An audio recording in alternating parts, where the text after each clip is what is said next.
Hello বন্ধুরা, তো আরও একবার চলে এসেছি তোমাদের সবার সাথে আড্ডা দিতে।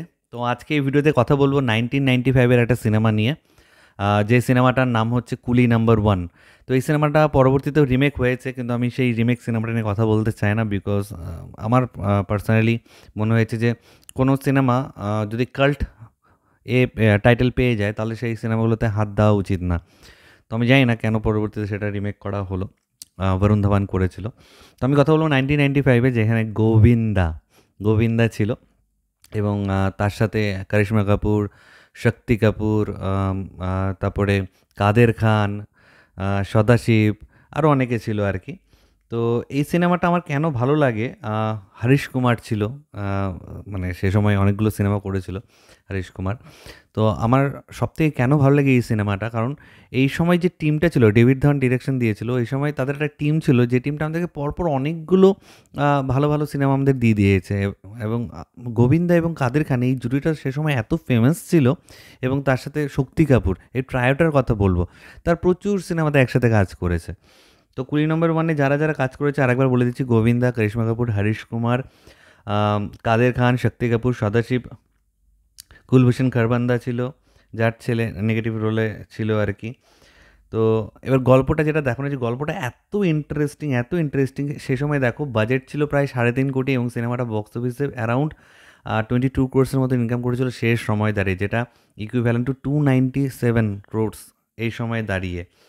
গল্পটা সম্পর্কেও আসবে, তবে এই সিনেমার গানগুলো খালি একবার বলি: আজানা আজানা, তারপর কুলি নাম্বার ওয়ান যে টাইটেল ট্র্যাকটা, হুসনা সুহানা, তারপরে मैं तो রাস্তে সে যা রাহা থা, ওইটা একটা, মানে কি বলবো আর কি, সমস্ত গানগুলি প্রচণ্ড পপুলার গান। তো এই সিনেমাটার এবার গল্পতে চলে আসছি। গল্প যেটা দেখানো হয়, শুরুতে দেখানো হয় সদাশিব হচ্ছে একজন পণ্ডিত বলো বা ঘটক বলো, সে কাদের খানকে একটা সম্বন্ধ নিয়ে আসে কাদের খানের মেয়ের সাথে, মানে করিশ্মা কাপুরের সাথে বিয়ে দেওয়ার জন্য। কিন্তু কাদের খান সেই ছেলেটাকে দেখে রিজেক্ট করে দেয়, কারণ ছেলেটা অত বড়লোক ছিল না। কাদের খানের একটু দম্ভ ছিল, একটু গর্ব ছিল যে আমি এত বড়লোক, আমার মেয়ের সাথে যার বিয়ে হবে সেও প্রচণ্ড বড়লোক হবে। তো সে সদাশিব, মানে যে ঘটকের ক্যারেক্টার প্লে করেছে, পণ্ডিতের ক্যারেক্টার প্লে করেছে, তাকে যা নয় খুশি বলে ইনসাল্ট করে যে তুমি এমন সম্বন্ধ আমার কাছে নিয়ে এসছো। তো সেই সময় সদাশিবের এটা খুব অপমানজনক মনে হয়, যে তাকে আমাকে এরকম ইনসাল্ট করে বার করে দিল, আমিও এর বদলা নেব। এই বলে সে কি করে, সে কাদের খানকে শিক্ষা দেওয়ার জন্য রাস্তার একজন কুলি, যেখানে গোবিন্দা যে ক্যারেক্টারটা প্লে করছে, তাকে সেই বাড়ির জামাই করবে বলে সে একটা মানে শপথ গ্রহণ করে যে এটা করব। এবং গোবিন্দা এবং হরিশ কুমার তারা সেখানে রাজি হয়।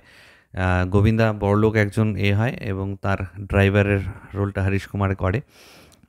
এবং তারা এসে কাদের খান এবং তার গোটা ফ্যামিলিকে বোকা বানানোর চেষ্টা করে, এবং সেটা করতে গিয়েই মানে এত এত কমেডি। পরবর্তীতে কাদের খান একবার দেখে নেয় যে গোবিন্দা অ্যাকচুয়ালি কুলি, জানতে পেরে যায়। তখন গোবিন্দা আবার বলে যে আমার ডাবল রোল, সে আমার ভাই অ্যাকচুয়ালি, ও কুলি, আমি কুলি না। তো তখন একই জায়গায়, মানে একসাথে দুটো গোবিন্দা কি করে আসবে, তাই না? ধরো দুটো মেয়ের সাথে দুটো গোবিন্দা, মানে কাদের খানের দুই মেয়ে অ্যাকচুয়ালি, ছোটো মেয়ে আছে, তো দুটোর সাথেই গোবিন্দার ধরো বিয়ে দেবে। কিন্তু দুজনকে তো দু জায়গায় থাকতে হবে তার জন্য, কিন্তু গোবিন্দা তো একটা।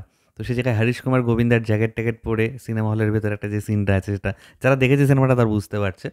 মানে গোবিন্দা বলে দিয়েছে আমার ডাবল রোল আছে, ধরো আমি বলছি আমার ডাবল রোল আছে, কিন্তু এবার বলে যে আচ্ছা আমাকে এখানে বসিয়ে রাখলো, যার সন্দেহ আছে আমাকে এখানে বসিয়ে রাখলো, তার মানে বাইরে আর একটা আমার মতন দেখতে আছে, কিন্তু সেটা পাবোই কোথায়?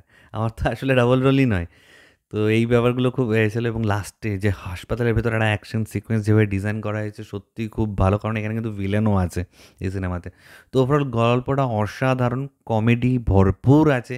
কাদের খান, গোবিন্দা, শক্তি কাপুর এই সিনেমাতে মানে একটু তোতলা তোতলা করে এত ভালো অভিনয় করেছে, আর কি বলবো, সে একদিকে ভিলেনও হতে পারে, অন্যদিকে এরকম কমিক চরিত্র করতে পারে, লোকটাকে কি বলবো। তো এই গ্রুপটা মিলে হেভি মজা দিয়েছে আমাদেরকে। এবং নেগেটিভ ক্যারেক্টার যেও প্লে করেছিল তাকেও বেশ, সঞ্জয় দত্তের একটু স্টাইল আছে তার মধ্যে, ঠিক আছে, তাকেও বেশ ভালো লেগেছে, দমদার লেগেছে। হরিশ কুমার বেশ ছাপ ফেলার মতন অভিনয় করেছে। করিশ্মা কাপুরকে খুব মিষ্টি লেগেছে, এবং গোবিন্দা করিশ্মা কাপুরের রোমান্সটাও দেখতে খুব ভালো লাগে অন স্ক্রিন। এবং গানগুলো যেটা বলছিলাম, গানগুলো এত ভালো এই সিনেমাটার। তো মানে কুলি নম্বর ওয়ান একটা কাল্ট মুভি, কাল্ট। তো তোমরা আশা করি অনেকেই দেখেছো সিনেমাটা, যারা দেখোনি নিচে কমেন্ট করে জানাও যে তোমরা কেন এই ধরনের সিনেমা, মানে পুরনো যে সিনেমাগুলো আছে সেগুলো এখনও দেখো না। পুরনো এরকম প্রচুর বলিউডের সিনেমা, ভালো ভালো সিনেমা আছে, সেগুলো কেন দেখো না তোমরা নিচে কমেন্ট করে প্লিজ জানাও। আর যারা দেখেছো তারা জানাও যে তোমরা এই সিনেমাটা কেন এত ভালোবাসো, কেন মাঝে মাঝে এই পুরোনো দিনের সিনেমাগুলো দেখতে ভালোবাসো। অনেকেই আমি দেখি যে না পুরোনো দিনের সিনেমা আর কী দেখবো, কিন্তু পুরোনো দিনের সিনেমার মধ্যে না একটা আলাদা ফ্লেভার ছিল, একটা আলাদা মজা ছিল, যেটা এই সময়ের বলিউড সিনেমাতে আমি একদমই পাই না। তো ভিডিওটা ভালো লাগলে লাইক আর শেয়ার করে দিও, এবং যারা যারা প্রথমবার দেখছো ভিডিওটা, নিচে একটা রেড বাটন আছে সেখানে ক্লিক করে নাও, পাশে একটা বেল আইকন আছে সেখানে ক্লিক করে অল অপশন ক্লিক করে নাও। ঠিক আছে, আমাদের ভালো থেকো সবাই, সাবধানে থেকো সবাই, love you all, take care.